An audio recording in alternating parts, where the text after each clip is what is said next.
Ya, berikut adalah riwayat dari Ibu Susi. Ibu Susi bertempat tinggal di Taman Royal 2, Jalan Parahyangan, Cipondoh, Tangerang. Lalu riwayat pendidikannya adalah pada tahun 1999 S1 di Universitas Islam Syekh Yusuf. Lalu pada tahun 2005 melanjutkan S2 di Universitas Indonesia di Fakultas Hukum. Dan ini adalah pengalaman kerjanya di DJKI pada tahun 1991 sampai 2005 itu sebagai Staff of Administration Copyright. Lalu pada tahun 2005 sampai 2010 merupakan Staff di Copyright Division. Lalu pada tahun 2010 sampai 2011 merupakan Staff di Legal Affairs for Copyright.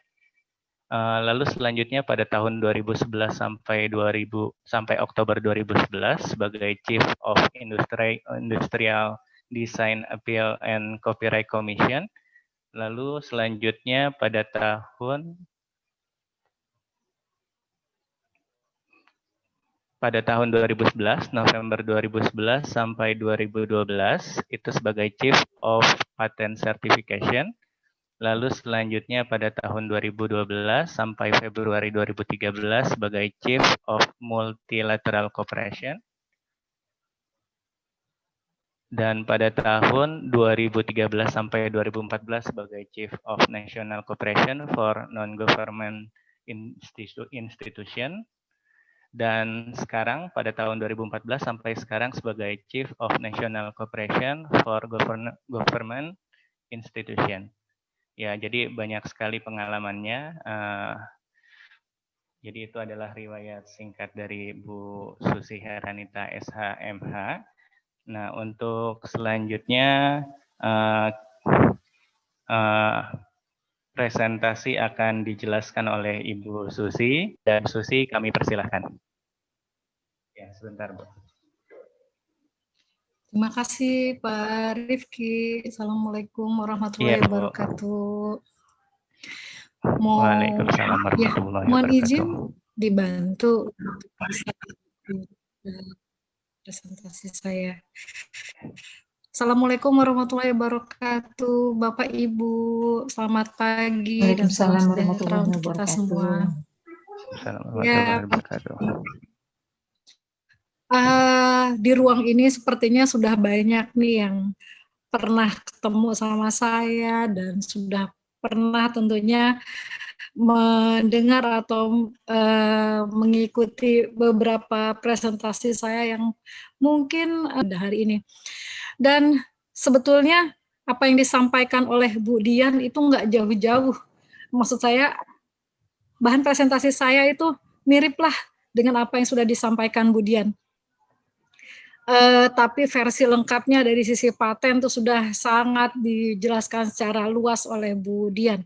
Saya mohon izin Bapak Ibu mungkin agak sedikit mengulang atau sedikit nyerempet-nyerempet apa yang tadi sudah disampaikan oleh Bu Dian. Mohon izin kepada host mungkin bisa membantu saya untuk menampilkan bahan presentasi saya. Saya siapin di ini saya share screen. Ya, saya harap semua sehat-sehat karena yang paling penting saat ini adalah kesehatan karena COVID sudah sampai di halaman rumah kita ya, sudah sampai di beranda rumah kita. Aduh, pokoknya hari ini yang penting semua sehat. Pertemuan dengan para pengurus ataupun anggota dari berbagai sentra KI di seluruh Indonesia ini jadi terhambat dikarenakan oleh situasi COVID.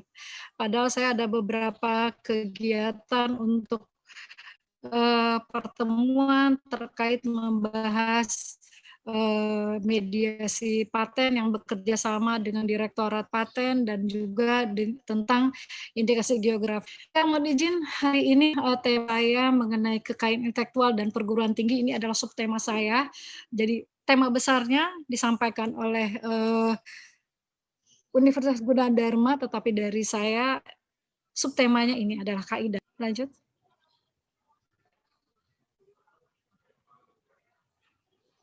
Lanjut Pak, mohon izin, host. Ya, ini ekosistem KI. Jadi seperti yang tadi disampaikan oleh Bu Dian, ekosistem KI tadi, ekosistem KI Pak, KI sebetulnya terutama paten awalnya timbul dari masalah. Masalah itu timbulnya dari apa? Kebutuhan manusia. Pak izin Pak di halaman 2. Ya kalau nggak saya sendiri agak repot ya. Jadi awalnya KI itu awalnya dari kebutuhan manusia, mungkin terutama paten. Tapi nggak hanya paten, tentunya desain industri maupun hak cipta juga awalnya timbul dari adanya kebutuhan manusia. Kalau terkait dengan alat-alat atau yang membantu sifatnya hidup manusia agar lebih efisien, lebih praktis, itu mungkin ada di paten. Tetapi kalau untuk sifatnya untuk kesenangan pribadi, untuk memuaskan atau mencari hiburan pribadi, itu adanya di hak cipta, yang lain-lain. Di mana mulainya adalah setelah kebutuhan manusia ini akhirnya orang muncul ide.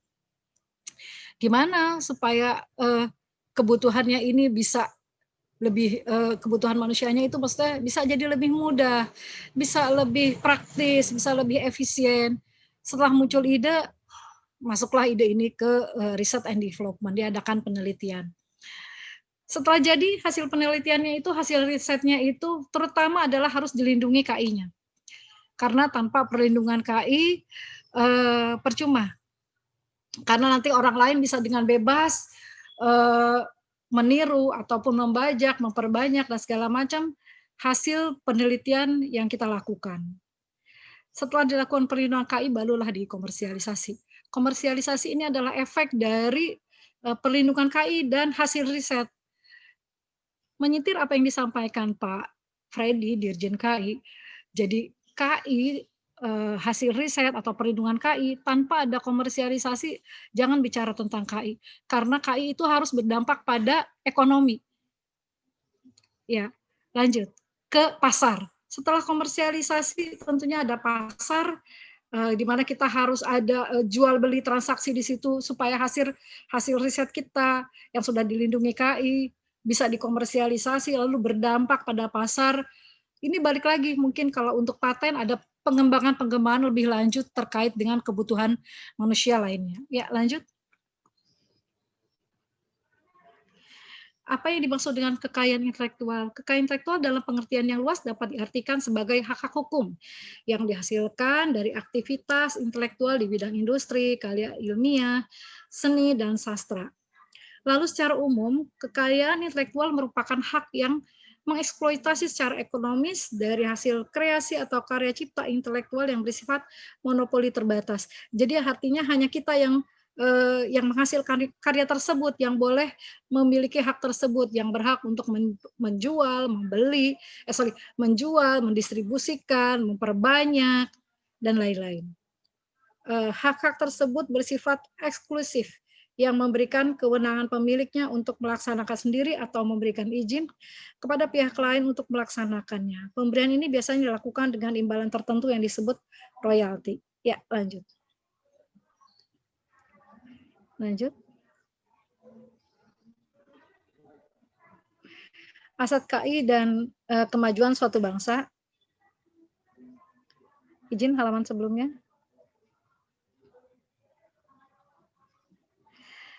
Ya, jadi semakin maju suatu negara, semakin bergantung negara tersebut pada modal intelektualnya karena modal intelektual bersifat renewable and sustainable. Jadi saya kasih contoh di sini Amerika. 80% pendapatan Amerika itu adalah dari industri musik dan film, dan tentunya sekarang ditambah dengan industri di bidang elektronik atau bukan elektronik kalau di Amerika, di bidang software. Lalu Korea, saya lupa mencatat, tapi sekitar, saya lupa ya, ada di buku satunya.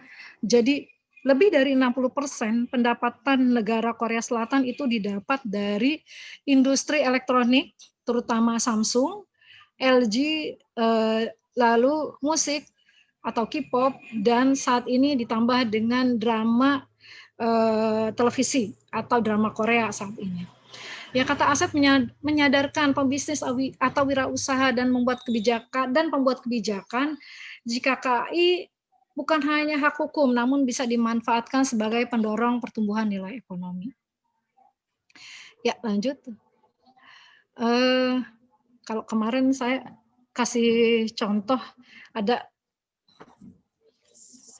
Nah, saat ini kita kan di masa pandemi ini, kita semua, termasuk saat ini, kita menggunakan fasilitas dari Zoom Meeting atau Google Zoom dan lain-lain. Jadi CEO-nya Zoom Meeting ini, dengan adanya pandemi kita semua pakai fasilitas Zoom, CEO-nya Zoom Meeting itu punya pendapatan 66 triliun hanya pada saat pandemi COVID ini. Itu dihitung dari mulai bulan April sampai Oktober, pendapatannya 66 triliun dari Zoom Meeting. Lalu Tokopedia, Lazada, dan Bukalapak atau perusahaan e-commerce, dengan adanya pandemi ini pendapatannya naik lebih dari, kalau saya nggak salah catat nih, 274 miliar. Ya, lanjut ya. Bagaimana aset KI mendorong pertumbuhan ekonomi? Tentunya dari pendapatan royalti yang diperoleh dengan adanya lisensi. Lalu universitas dapat memanfaatkan aset KI dengan menyokong anggaran pendidikan dan penelitian. Saya kasih contoh, kayaknya tadi ada yang bertanya ya terkait dengan kalau seandainya paten yang dimiliki oleh salah satu peneliti di universitas tersebut, kalau seandainya ingin dikomersialisasi, itu siapa yang berhak untuk melakukan komersialisasi? Lalu hasil dari komersialisasinya itu bisa diperoleh oleh siapa saja? Jadi sebetulnya kalau saat ini ya, kalau saya nggak salah, kebijakannya adalah dari BRIN, setiap inovasi yang diperoleh dari peneliti universitas ataupun badan litbang itu harus dimiliki oleh universitas atau perguruan tinggi dan badan litbang. Jadi pemegang hak adalah perguruan tinggi atau badan litbang. Peneliti tetap tidak kehilangan haknya sebagai inventor. Untuk proses komersialisasi, jadi universitas atau mungkin dikelola oleh sentra KI ini bisa memasarkan produk-produk yang sudah didaftarkan patennya ataupun desain industrinya untuk dikomersialisasi dan ditawarkan kepada berbagai industri. Kalau misalnya nanti sudah ada pembeli atau sudah jalan komersialisasinya, jadi universitas harus membagi hasil komersialisasi tersebut kepada inventor dengan entah sistemnya insentif atau mendapatkan nilai KUM dan lain-lain. Karena itu memang sentra KI harus punya beberapa metode untuk memberikan insentif pada saat hasil penelitian bisa dikomersialisasi. Sekian persen dari hasil komersialisasi itu harus masuk ke dalam universitas yang gunanya untuk menyokong anggaran penelitian dan balik lagi ke penelitian. Ya, lalu dengan adanya aset KI ini juga bisa mendorong UKM agar lebih mudah mendapatkan akses untuk perjanjian transfer teknologi atau usaha patungan dan berekspansi ke pasar regional baru. Ya mungkin seperti kita tahu Alfamart ini atau retail seperti Alfamart, Indomart ya, dan lain-lain ya.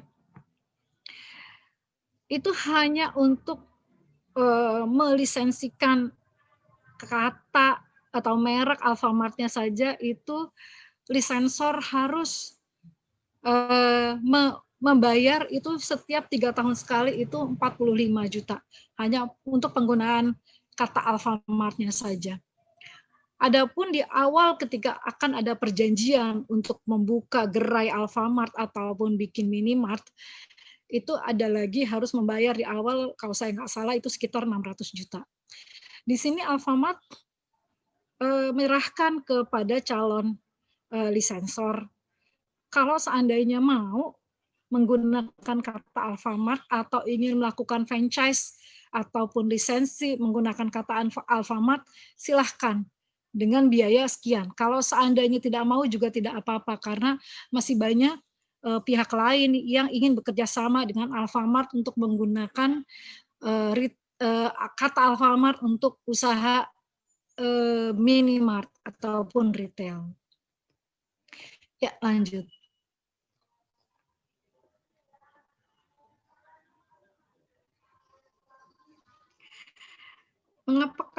Mengapa aset KI bernilai? Satu, karena tanpa adanya perlindungan hukum artinya pemilik KI itu tidak punya jaminan hukum untuk penggunaan hasil karyanya. Jadi orang lain atau pihak lain bisa dengan mudah untuk mengcopy atau membajak ataupun menjual kembali produk yang dihasilkan oleh pemilik KI. Lalu memiliki nilai dalam bisnis. Saya kasih contoh mungkin salah satunya adalah merek. Kalau di merek itu eksklusivitasnya ada di katanya. Artinya kata itu memang menempel pada produk, tetapi orang pertama kali ketika ingin mencari produk tersebut, orang pastinya akan melihat mereknya dulu. Mencari mereknya. Sorry, ini kayaknya saya, ya. Tentunya orang pasti akan ketika ingin membeli produknya, tentunya akan menanyakan mereknya dulu. Contohnya ingin membeli tas Hermes, tentunya dia akan mencari di mana gerai Hermes, di mana toko eksklusif yang menjual tas Hermes. Jadi tas Hermes mungkin tidak semata-mata nilai eksklusivitasnya hanya ada pada produk tasnya, tetapi juga ada pada mereknya. Demikian juga misalnya perusahaan ya, misalnya PT orang tua itu mungkin eksklusivitasnya adalah dia jual produk makanan yang sudah banyak orang yang menjadi peminatnya atau orang yang menjadi fanatik lah, bisa dibilang seperti itu, untuk membeli produk-produk dari PT orang tua. Lalu nilai dalam bisnis ini bisa, ya salah satunya adalah memperbaharui jenis bisnisnya. Contohnya PT orang tua itu bisa membuat berbagai produk makanan, tidak hanya satu produk, tetapi berbagai macam produk. Kalau kita balik lagi ke Hermes, artinya Hermes juga bisa membuat tidak hanya produk tas, tapi juga misalnya bisa membangun hotel, atau bisa membuat kafe, atau bisa membuat mall dengan kata Hermes. Lalu di sini bisa mendapatkan harga yang premium. Hermes bisa dengan bebas menjual berapa harga tasnya karena mungkin beberapa sosialita yang sudah fanatik atau beberapa kolektor Hermes sudah menjadi pengagum produknya Hermes, sehingga Hermes juga tidak pernah khawatir dia akan menurunkan harga produknya karena berapapun yang dia jual itu pasti ada pembelinya, dan orang yang sudah fanatik dengan produknya itu pasti akan membeli tasnya sekalipun harganya mungkin untuk kita tidak masuk akal. Lalu aset KI kenapa bernilai?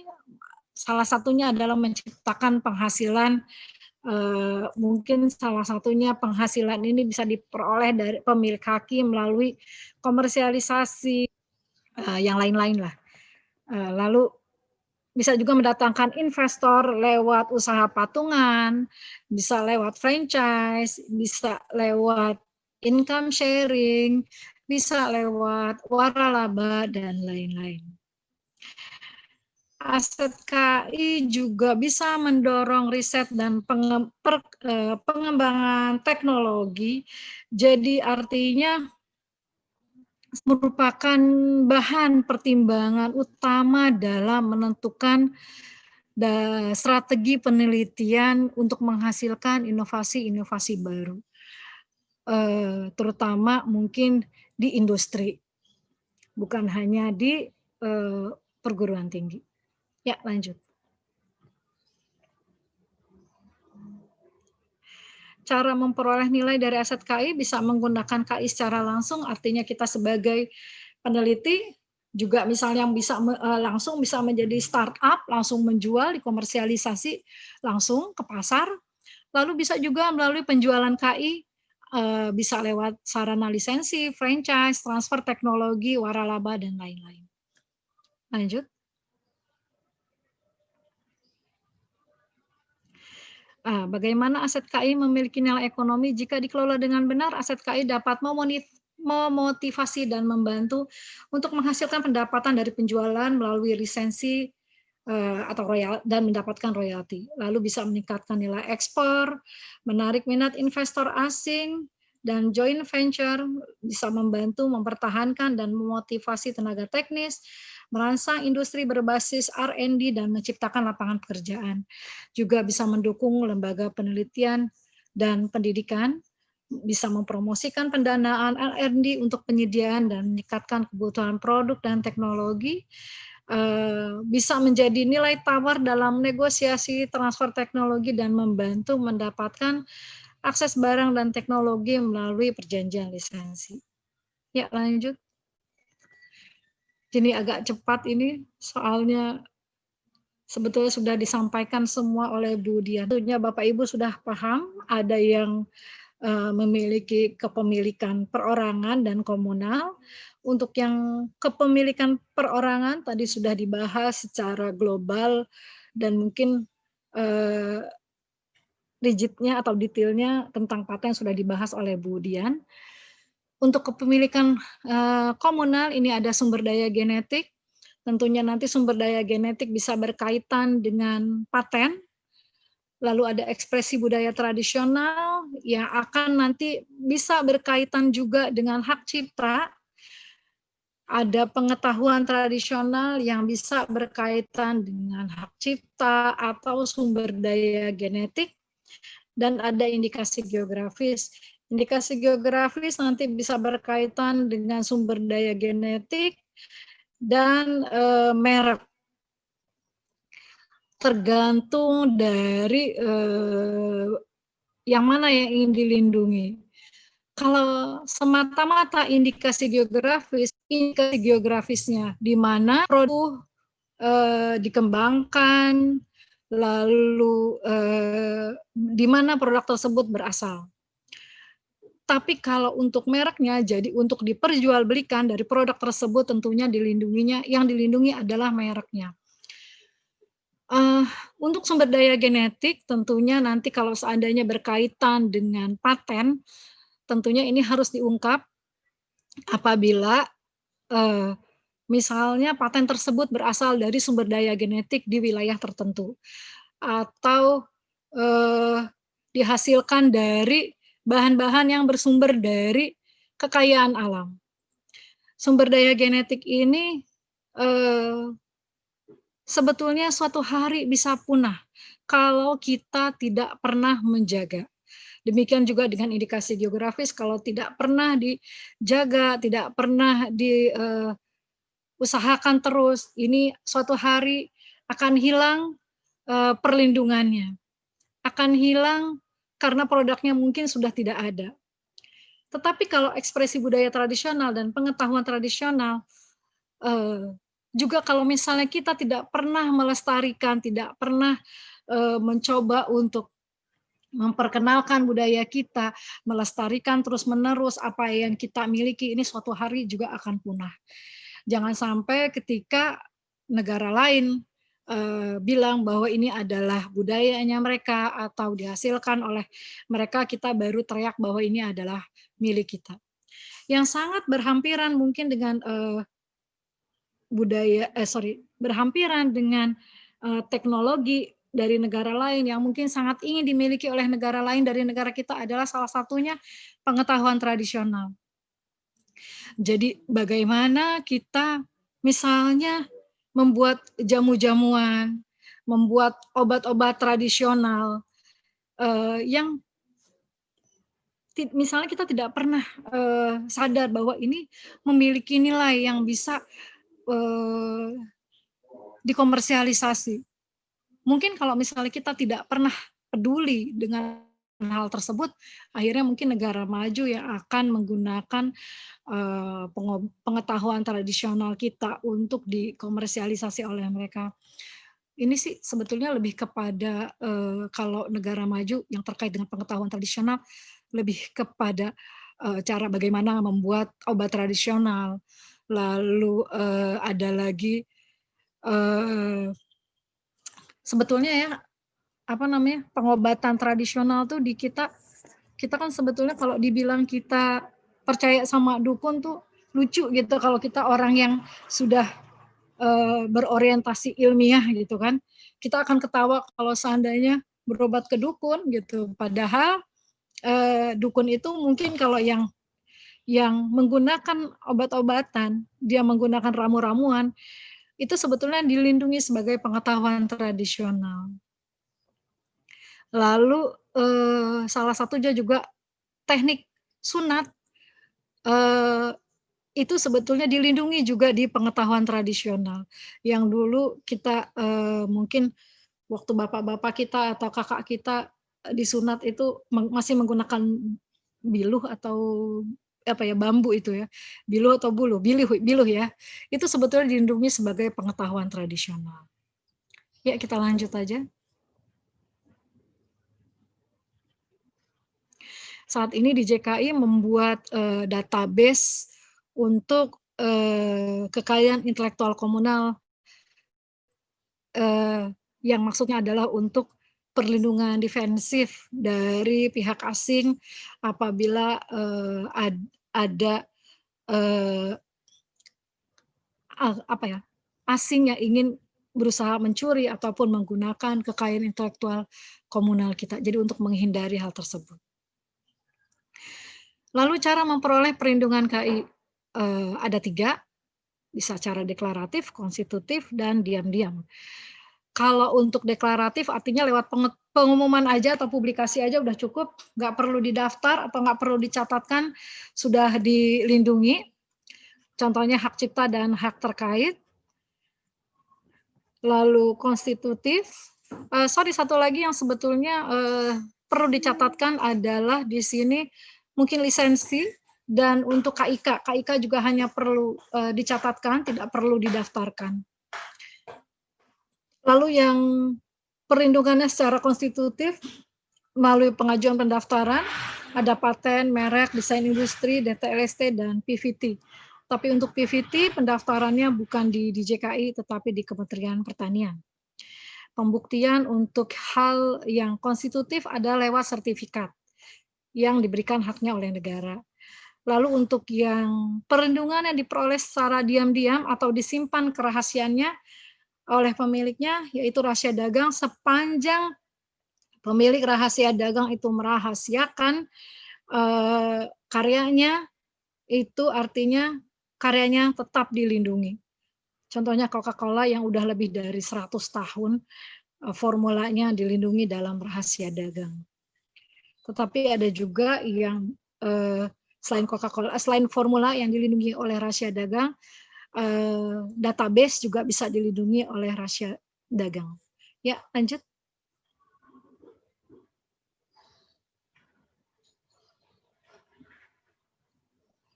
Ya, ini kita langsung ke substansi. Seperti yang tadi saya sampaikan bahwa hak cipta tidak perlu didaftarkan, hanya dicatatkan. Dicatatkan itu boleh, artinya silahkan kalau memang ingin dicatatkan karena timbul perlindungannya secara otomatis. tidak perlu dicatatkan, tetap diperoleh haknya, tetapi mungkin kalau untuk dosen ini bisa untuk menambah nilai kum ya saat ini. Jadi untuk dosen atau peneliti mungkin penting hak cipta ini dicatatkan di DJKI. Pencatatan ini juga penting jika ada sengketa terkait dengan siapa yang menjadi pemilik dari hak cipta tersebut. Lanjut. Saat ini sih yang paling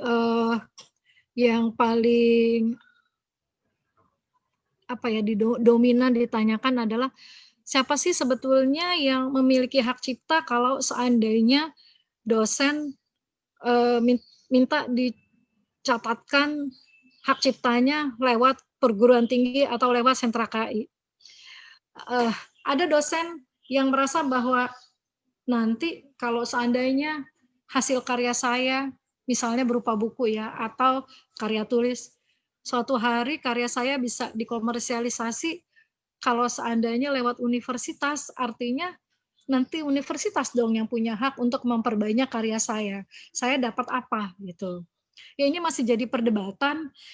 Jadi ada dosen yang setuju pencatatannya lewat sentra KI universitas, ada juga yang masih berusaha untuk mendaftarkan atas nama pribadi.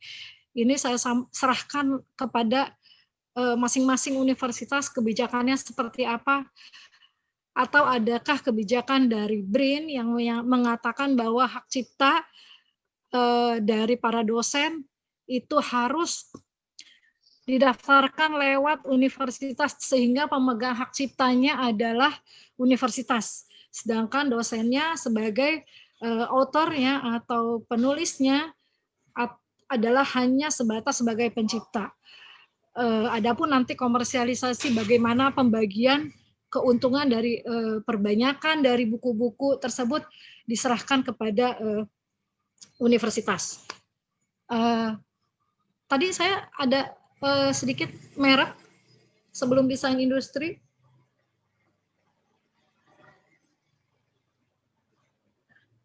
Ya, merek adalah tanda yang ditampilkan bisa berupa kata, huruf, angka, gambar, nama, susunan warna dalam bentuk 2 atau 3 dimensi, bisa berupa suara. Jadi kalau dulu merek tradisional itu hanya berupa kata, huruf, angka, gambar, nama, susunan warna dalam bentuk 2 dimensi atau 3 dimensi. Tapi saat ini untuk merek 3 dimensi, lalu suara, logo, dan merek 3 dimensi, suara, dan hologram itu didaftarkannya sebagai merek yang non-tradisional. Kalau dulu logo juga hanya cukup didaftarkan di hak cipta, artinya perlindungannya lebih lama ya, seumur hidup ditambah 70 tahun si pencipta. Tapi karena ini bisa menjadi irisan, overlapping perlindungan antara hak cipta dengan merek, akhirnya kebijakannya mulai tahun 2016 logo dimasukkan di dalam undang-undang merek. Jadi perlindungannya masuk ke perlindungan merek. Ya, lanjut mungkin. Ya, ada rahasia dagang, yaitu informasi yang tidak diketahui oleh umum di bidang teknologi dan atau bisnis, mempunyai nilai ekonomi karena berguna dalam kegiatan usaha, sepanjang dijaga kerahasiaannya oleh pemilik rahasia dagang ini dilindungi. Lalu pengungkapan rahasia dagang bisa dilakukan lewat perjanjian lisensi. Ini harus diikat lewat perjanjian lisensi. Perjanjian lisensi ini harus dicatatkan di DJKI supaya berdampak kepada pihak ketiga. Apabila tidak dicatatkan di DJKI, ini tidak akan berdampak ke pihak ketiga. Mungkin nanti apabila terjadi sengketa terhadap perjanjian lisensi, ini akan lebih sulit untuk rangkaian untuk pembuktian bagaimana terjadinya siapa pemilik dari lisensi tersebut. Ya, lanjut. Jadi lisensi ini bisa lisensi merek, bisa lisensi paten, Bisa juga ada lisensi hak cipta di bidang musik atau lagu. Dan hak terkait lainnya misalnya untuk penyiaran. Ini lingkup rahasia dagang, ada metode produksi, metode pengolahan, metode penjualan, metode manajemen, invensi, lalu formula makanan atau minuman, dan daftar langganan atau klien. Jadi untuk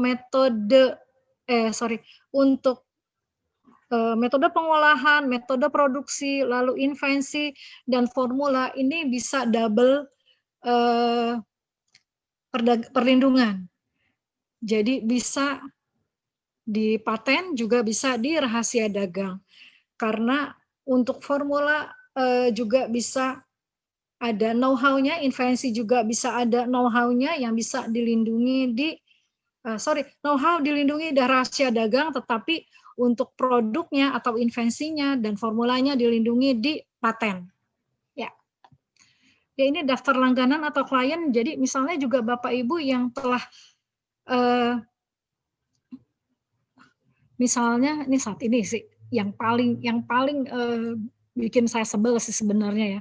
Kalau kita punya akun di bank, lalu tiba-tiba kita sering dihubungi oleh tiba-tiba ada KTA, ya kredit tanpa agunan lah, atau kartu kredit lah, atau asuransi lah. Itu artinya bahwa bank yang di mana kita memiliki akun itu menjual daftar langganan atau database kliennya itu kepada perusahaan asuransi atau perusahaan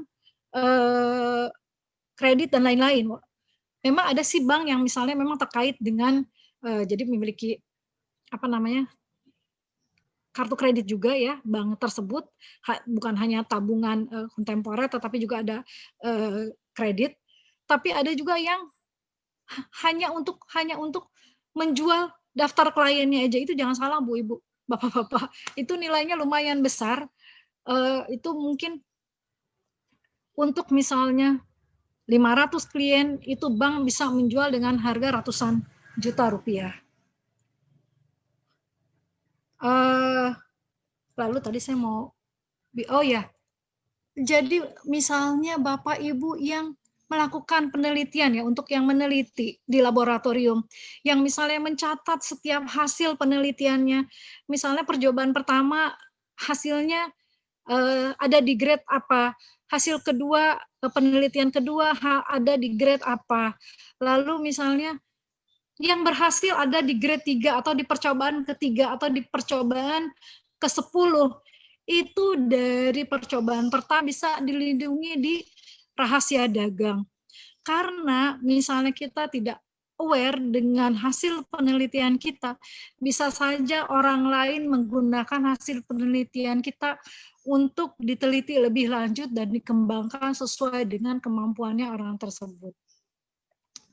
Jangan sampai kita tuh ribut setelah orang lain mewujudkan hasil penelitian kita menjadi pihaknya orang lain. Perlu untuk hasil penelitian kita juga kita keep sebelum didaftarkan patennya di DJKI. Lanjut, tadi ada desain industri sedikit.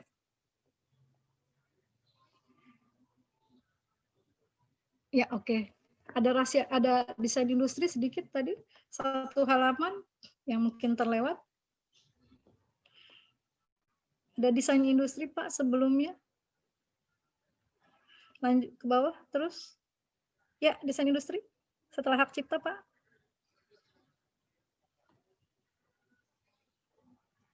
Bukan Pak. Terus setelah hak cipta. Iya. Ya. Ini aja ya. Jadi desain industri itu perlindungannya itu untuk sebelum merek Pak ada desain industri. Ya, untuk pendesain, hak eksklusif yang diberikan oleh negara untuk pendesain atas hasil karyanya hanya kurun waktu untuk 10 tahun dan tidak bisa diperpanjang. Kriterianya harus baru dan dapat diterapkan dalam produk industri.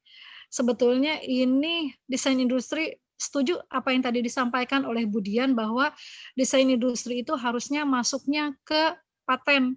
karena ini beririsan dengan paten.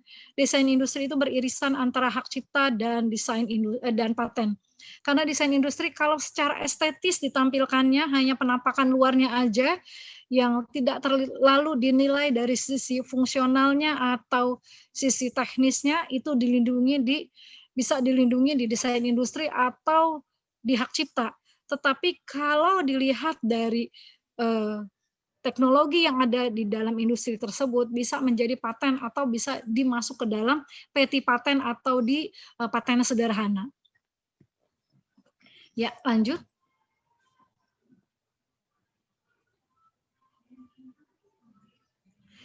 Ini penegakan hukum KI. Jadi infrastruktur KI harus juga mencakup sistem untuk menegakkan hak-hak dari kekayaan intelektual seperti antara lain, satu yaitu program untuk pelatihan personil penegakan hukum dan peradilan.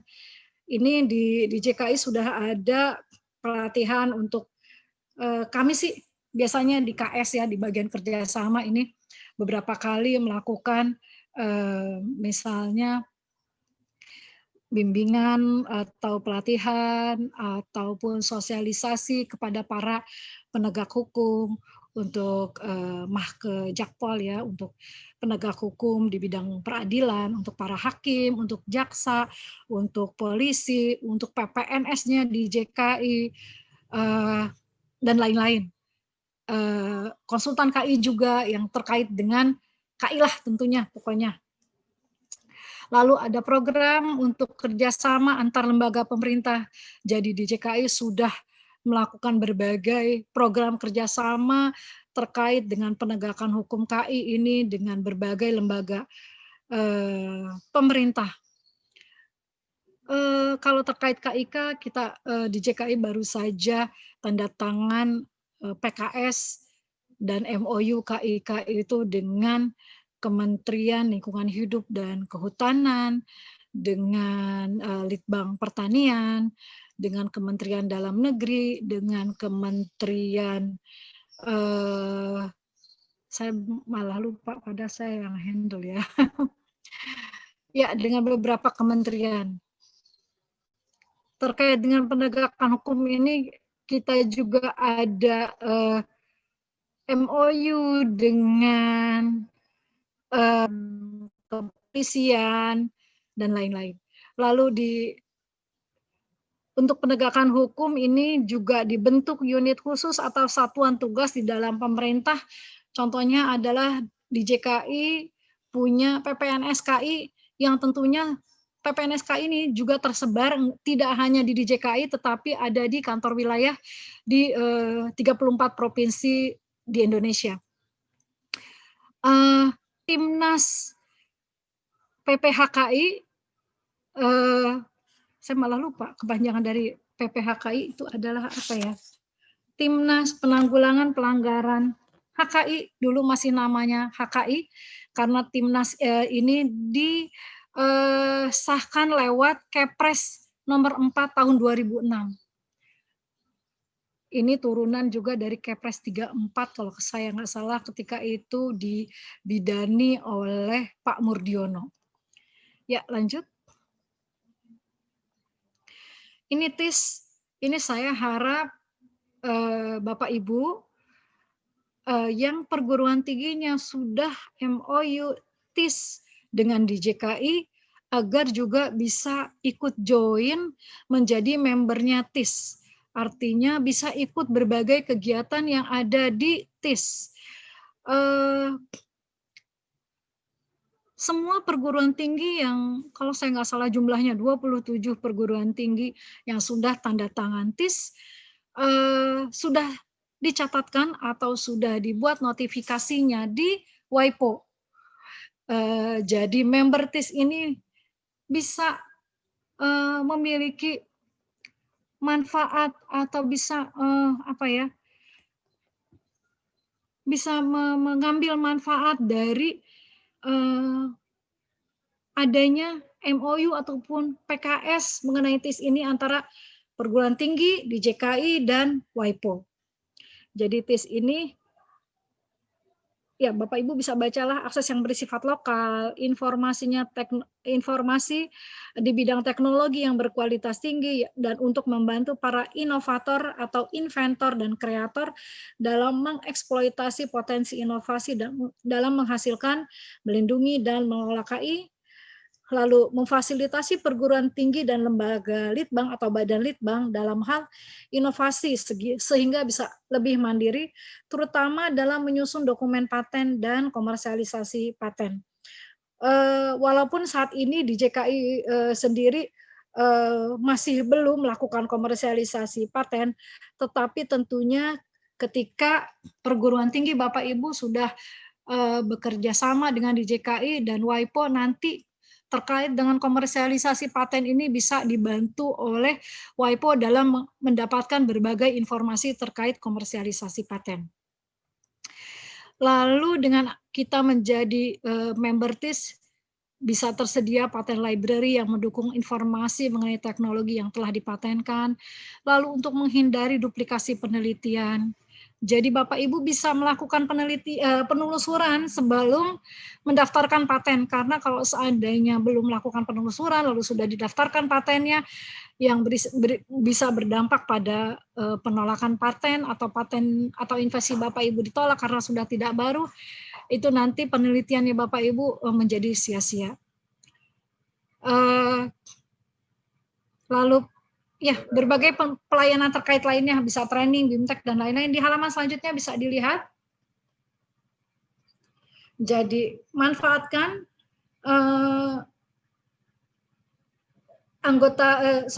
manfaatkan fasilitas yang ada di TIS ini, bisa berupa, saat ini distance learning atau DL yang ada di WIPO ini, saya catat masih di Gunadarma baru hanya Pak Gogo, Pak Widyo, tetapi Pak Widyo juga sepertinya belum terlalu aktif untuk ikut DL. Distance learning ini banyak tahapannya, tapi Bapak Ibu yang sudah ikut distance learning ini bisa belajar berbagai informasi tentang KI. Bisa dapat juga training terkait dengan penggunaan paten, dokumentasi paten, bisa ada training terkait dengan lisensi, bisa training untuk drafting paten, bisa training untuk berbagai terkait dengan KI lainnya. Dengan itulah manfaat menjadi anggota TIS. Jadi tidak hanya WIPO yang membuat program, tetapi di JKI juga, tetapi kalau untuk distance learning masih dibuat oleh WIPO. Jadi membernya TIS untuk distance learning ikutnya di WIPO, tentunya menggunakan bahasa Inggris. Ini saya pernah diprotes nih, ada yang, Bu, kenapa sih distance learning-nya harus pakai bahasa Inggris? Dan informasi TIS yang dari WIPO kenapa harus bahasa Inggris? Aduh, saya juga bingung jawabnya, karena memang ini orang asing, karena memang yang ikut juga distance learning ini bukan hanya dari Indonesia saja. WIPO pastinya membuat untuk disebarkan ke berbagai negara. Di kita masih kurang aktif TIS-nya, member TIS-nya. Jadi saya harapkan Bapak Ibu yang sudah tergabung universitasnya di TIS bisa lebih aktif untuk bisa ikut DL atau distance learning. Adapun untuk training-training lainnya, di JKI pun berusaha untuk mengusahakan, salah satunya adalah untuk drafting paten. Saya dan teman-teman dari Direktorat KS tidak henti-hentinya dan tidak capek-capeknya untuk melakukan kegiatan BIMTEK paten drafting, tetapi karena memang banyaknya peneliti dan universitas di Indonesia, ini tetap aja dari nol lagi, artinya sentra KI-nya masih banyak juga yang belum bisa mensupport penelitinya untuk bisa dibantu untuk melakukan drafting paten. Tahun depan di 2021 adalah tahunnya paten, Bapak Ibu manfaatkan tahun paten tersebut untuk bisa memberdayakan di JKI mungkin ya, supaya bisa dibantu untuk bagaimana supaya paten yang ada di perguruan tingginya Bapak Ibu bisa meningkat jumlahnya, bisa lebih banyak. Tadi juga sebelum mulai saya sempat bicara dengan Ibu Rektor bahwa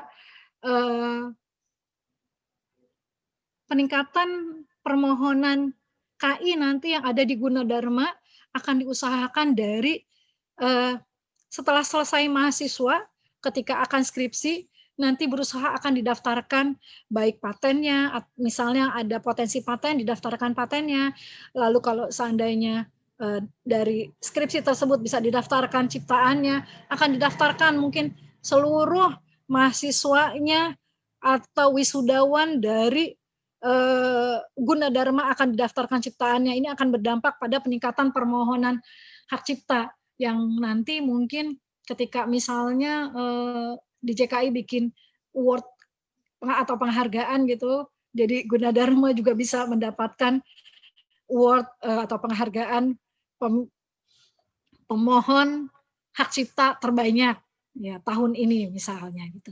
Ya, lanjut Pak. Ya ini sentra KI.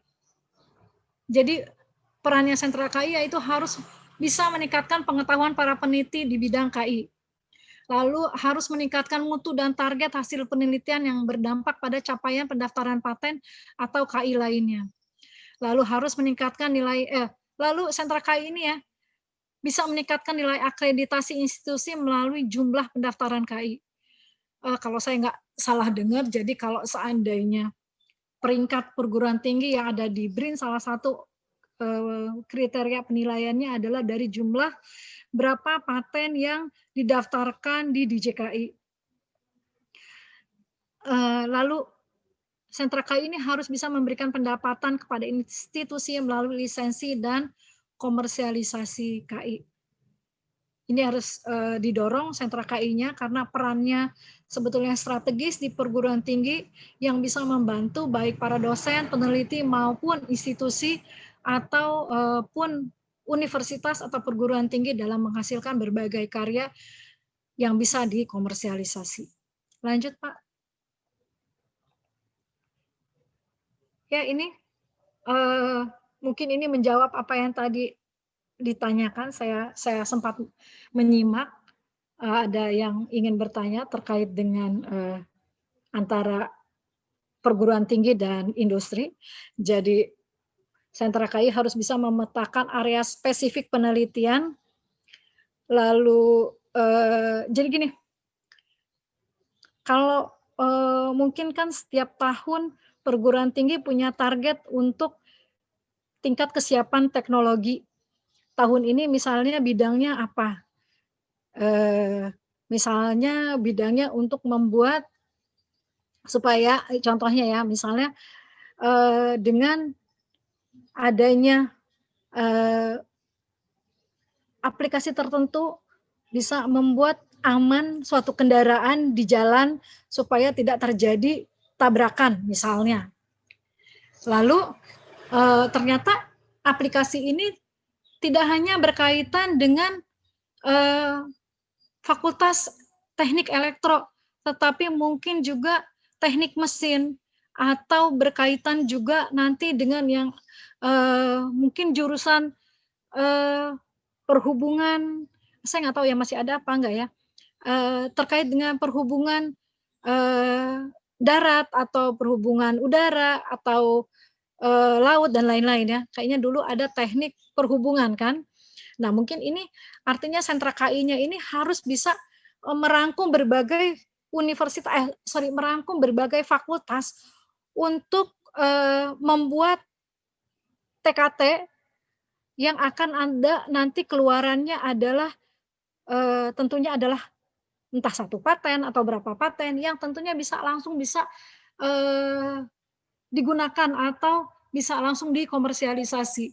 Jadi nggak usah terlalu banyak area penelitiannya atau patennya mungkin hanya 1 atau 2, tetapi langsung bisa dikomersialisasi. Ini artinya sentra KI harus bisa memetakan area spesifik penelitian. Lalu harus tahu tren teknologi yang ada saat ini. Jadi kalau seandainya meneliti misalnya masih meneliti 4G gitu atau meneliti 5G, itu mah udah ada ya saat ini, udah nggak relevan lagi. Atau masih mau meneliti apa ya, yang ada kaitannya misalnya untuk mancing gitu, bagaimana ada alat sensor supaya bisa ketika kapal jalan itu bisa tahu di bawah itu ada ikan banyak gitu. Ternyata itu juga sudah tidak terlalu relevan, sudah tidak terlalu pakai. Karena udah ada alat lain misalnya dengan lampu pijar atau bohlam bisa membuat ikan itu datang ke perahu nelayan. Tetapi kan juga bisa misalnya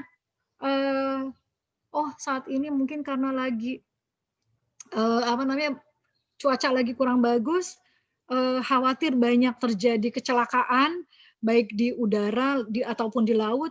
Coba ya membuat bagaimana untuk mencari jenazah misalnya yang ketika kecelakaan ini tercebur di air atau ketika pesawatnya itu hilang di udara, bagaimana cara menemukannya si pesawat yang hilang tersebut. Nah, mungkin ini kalau seandainya Gunadarma bisa membuat alat seperti ini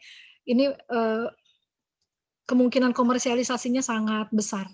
Karena nanti banyak mungkin Badan SAR bisa membeli teknologinya dan lain-lain.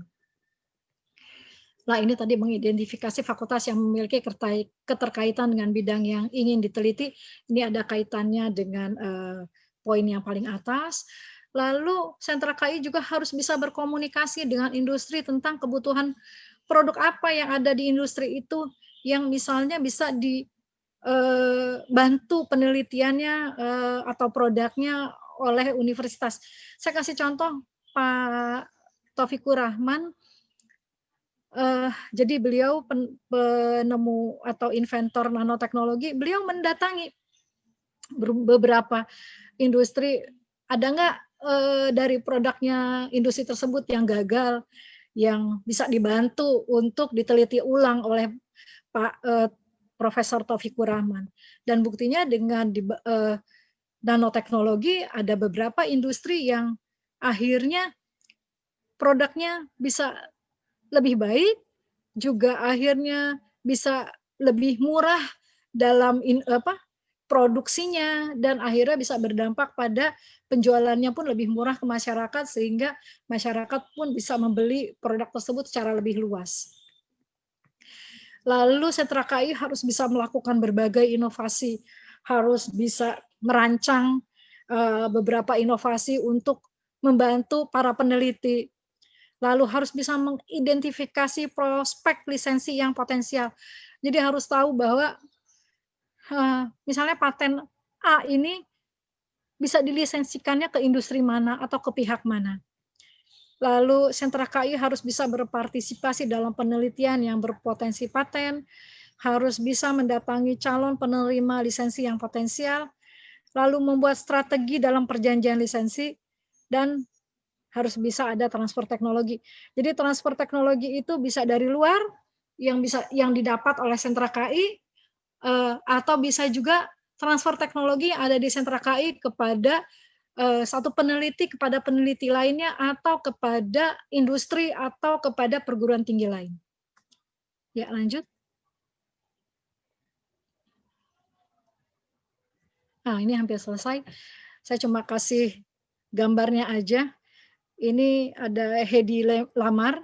Hedi Lamar ini artis tapi juga inventor yang ketika tahun 42 kalau saya nggak salah, dia menemukan atau dia membuat invensi untuk yang kita pakai sekarang sebagai WiFi, tapi ketika itu kantor paten di Amerika tidak menganggap itu sebagai suatu invensi, tidak dianggap sebagai paten. Tetapi ketika Perang Dunia II pecah, ternyata alatnya yang alat penyadap dan WiFi yang pernah dibuat oleh Hedi Lamar ini digunakan oleh para tentara dari Amerika. Ya, lalu ada Edward Snowden yang kabur dari Dia dulu adalah mata-mata dari CIA dan dia sudah capek dengan sebagai mata-mata. Dia melihat semua orang, dia menghack semua atau dia menyadap semua orang yang ingin diketahui identitasnya oleh Amerika. Jadi alat yang dibuat oleh Edward Snowden ini saat ini juga digunakan oleh semua mata-mata di seluruh dunia. Tapi Edward Snowden tidak pernah mendaftarkan alatnya di kantor patennya Amerika.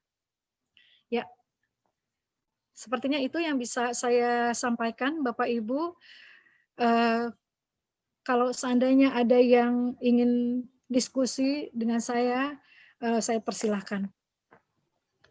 Ya, terima kasih Ibu Susi Heranita atas sharing pengetahuannya. Untuk selanjutnya dibuka sesi tanya jawab untuk 2 orang penanya dulu ya. Silakan kepada hadirin yang ingin bertanya, harap angkat tangan atau raise hand terlebih dahulu.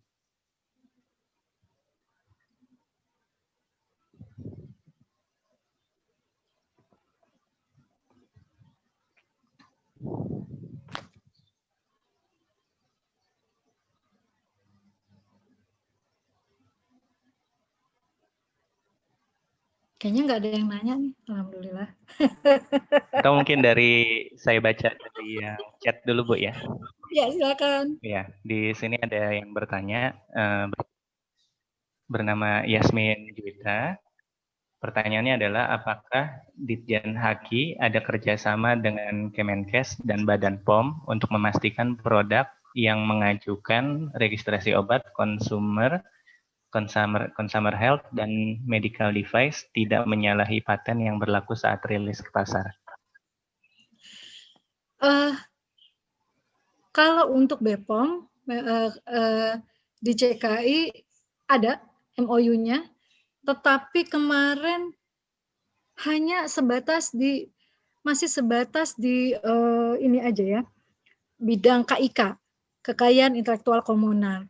Jadi artinya untuk obat-obat tradisional dan pengobatan tradisional yang mungkin didaftarkan pengetahuan tradisionalnya atau obat tradisionalnya di Badan POM, kami lakukan MOU-nya, jadi minta untuk ada sharing database untuk pertukaran informasi atau pertukaran database di bidang obat tradisional dan pengetahuan tradisional. Tetapi untuk Kemenkes sudah ada MOU-nya secara general Kementerian Hukum dan HAM.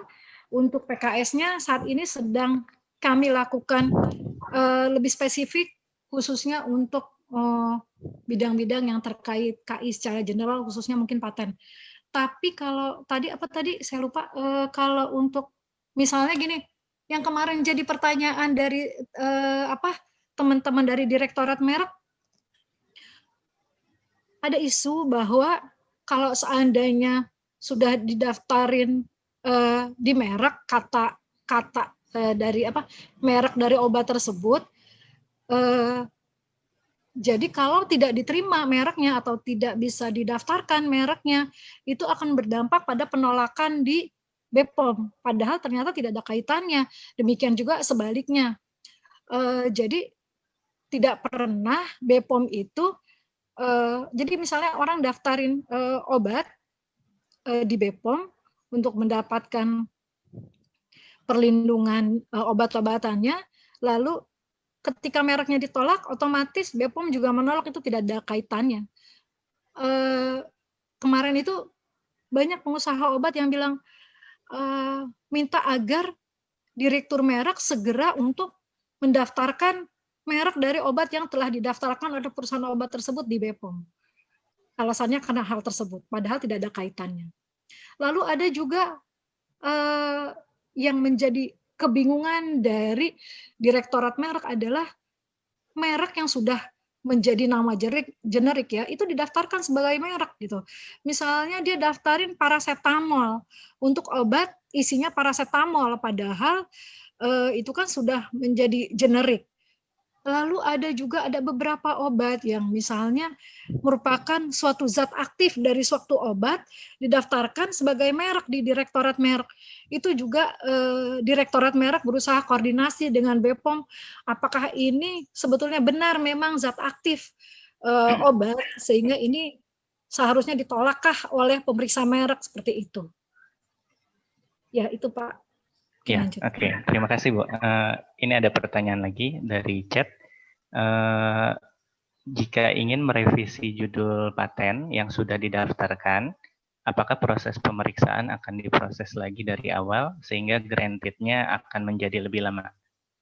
Nah, harusnya sama Bu Dian nanya. Sama Bu Dian ya. Tapi sepertinya enggak ya kalau cuma judul. Kan biasanya untuk merubah judul direkomendasikan oleh pemeriksanya kan biasanya setelah dibaca deskripsinya mungkin tidak ada kaitannya antara judul dengan isi atau deskripsi dan yang diklaim mungkin rekomendasi dari pemeriksa paten bahwa ini harus dirubah judulnya. Tapi mungkin ini lebih pastinya harus ditanya Bu Dian bukan ke saya. Ya, lanjut. Ya, oke. Untuk yang berikutnya di sini ada lagi, untuk pendaftaran paten harus selalu melalui konsultan paten atau kami bisa langsung mendaftar ke Haki?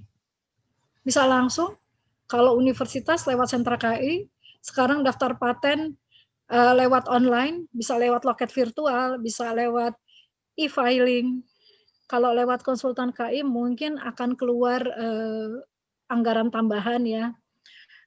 Tentunya berbiaya kalau lewat konsultan KI. Jadi kalau misalnya, emang kalau nggak mau ribet-ribet, bisa langsung ke konsultan KI, tetapi kalau untuk daftarkan sendiri bisa. Atau bisa lewat minta tolong ke kantor wilayah kalau misalnya tinggalnya di daerah, atau karena di JKI saat ini permohonannya sudah online, bisa dimanapun, kapanpun, bisa langsung daftarkan paten. Iya. Satu lagi deh, Bu ya. Di sini masih ada satu pertanyaan. Apakah paten invensi, desain, atau merek yang didaftarkan oleh universitas setelah disetujui akan dikenakan biaya annual fee? Kalau paten iya ada annual fee, tapi untuk hak cipta, desain industri, dan merek tidak ada annual fee. Oke. Kalau saya lemparin masalah nih, mungkin lemparin masalahnya nanti ke Bu Dian. Ada beberapa pertanyaan dari teman-teman sentra KI. Bu, kalau seandainya mendaftarkan paten itu di tahun misalnya 2012, tapi patennya itu diterima ataupun granted keluar sertifikatnya di tahun 2018. Artinya itu sudah 7 tahun yang lalu ya, 6 tahun yang lalu ya. 6 tahun yang lalu itu apakah kalau seandainya paten tersebut tidak bisa dikomersialisasi, lalu si inventor dan sentra KI atau perguruan tinggi bisa langsung mengajukan untuk tidak perlu membayar annuity atau bayar annual biaya tahunannya paten. Itu sih yang sering ditanyakan oleh perguruan tinggi ya, karena 5 tahun apabila paten tersebut tidak bisa dikomersialisasi itu bisa mengajukan permohonan untuk tidak perlu membayar annuity gitu ya, tidak perlu membayar biaya tahunan. Tetapi kan ketentuannya paten ini dimulai dari ketika pertama kali permohonan disubmit. Pas tahunnya dapat sertifikat di tahun ke-7 atau di tahun ke-8 gitu. Apakah harus membayar dari tahun pertama sampai 8 tahun kemudian atau bagaimana? Ini mungkin nanti saya lempar bola, nanti nanyanya ke Bu Dian ya, dijawabnya sama Bu Dian. Tadi sih sedikit saya ada yang tanya dari BSN, ini BSN ini badan sandi negara atau badan standarisasi nasional? Silakan Pak Iskandar. Berapa Untuk biaya pendaftaran hak cipta? Hak cipta kalau lembaga pemerintah dan perguruan tinggi atau lembaga pendidikan bayarnya hanya 200.000. Paten sederhana juga bayarnya 200.000. Untuk merek bayarnya, kalau untuk lembaga pemerintah bisa lewat rekomendasi itu bayarnya hanya 600.000. Kalau lewat online 500.000. Itu.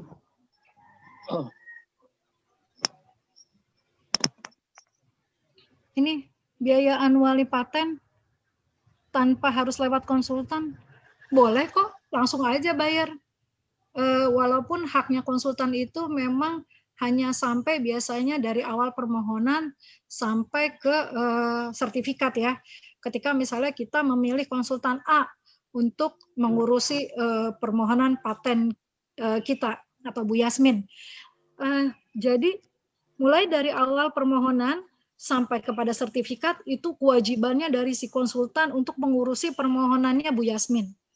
Nah, kalau seandainya sudah dapat sertifikat selesai, lalu untuk membayar biaya annuity, Bu Yasmin boleh menggunakan konsultan tersebut atau tidak perlu menggunakan konsultan tersebut, bisa langsung bayar ke DJKI karena sistemnya sudah online, bisa langsung dilihat di situ berapa yang harus dibayar oleh Bu Yasmin. Gitu. Masih ada yang nanya? Kayaknya udah habis ya. Iya. Ya, mungkin pertanyaan itu, kalau misalkan ada yang mau ditanyakan lagi, mungkin bisa langsung melalui Ibu Susi ya, Bu ya. Ya boleh, silahkan. Saya sih memang biasanya teman-teman dari perguruan tinggi, dari Badan Litbang, biasanya chat saya kalau ada terkait yang ingin ditanyakan, misalnya biasanya mentok permohonannya di mana, ada masalah sama inventornya, atau inventornya itu nggak mau lagi melanjutkan permohonannya karena mungkin harus ada mediasi dengan si pemeriksa paten gitu. Nah, biasanya nanti saya akan menghubungkan dengan Bu Dian. Saya biasanya Bu Dian nih minta tolong, ada dari perguruan tinggi ini minta tolong ada permohonannya yang seperti ini. Bukan cuma itu sih, ada hak cipta juga, ada desain industri juga. Saya biasa sih dimintain tolong seperti itu. Nggak ada masalah sih sepanjang saya memang bisa membantu. Iya. Ya. Iya.